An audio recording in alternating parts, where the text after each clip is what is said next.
Good afternoon, I hope everyone's well today. Thank you for watching. This is my quick out of the cinema review for the new Jonathan Ronning movie, Tron Ares.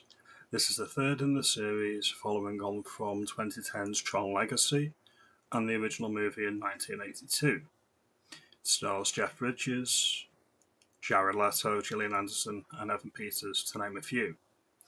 What can I say? Very much like Tron Legacy, it's a movie about the visuals, not necessarily the story. There's not a lot of character progression in the film. It is striking.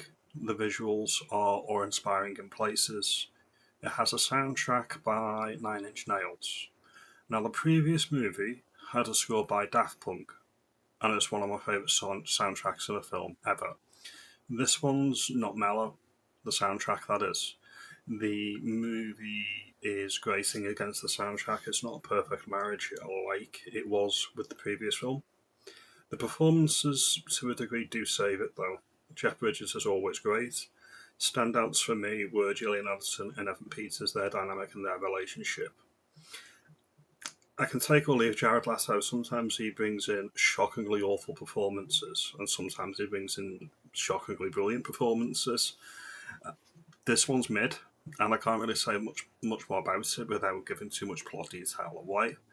The biggest mistake this movie makes is the primary plot is in the real world, whereas in Tron Legacy, the primary plot was on the grid, as it were, and that's the biggest mistake that this movie makes.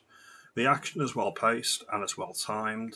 There's never a dull moment, but you may not remember it a day or two later. It's the weakest of the series. It is declining returns. I would give it a 3 out of 5, maybe a 6 out of 10, maybe 6 out of 10. We'll say 6 out of 10. I won't be watching it again on the cinema, but if you are a fan of the first two movies, you should get something out of it. It's diverting enough spectacle, money's on the screen, it's got an uphill battle to turn a profit, but if you're so inclined for your out-of-this-world sci-fi epics, you probably get something out of it.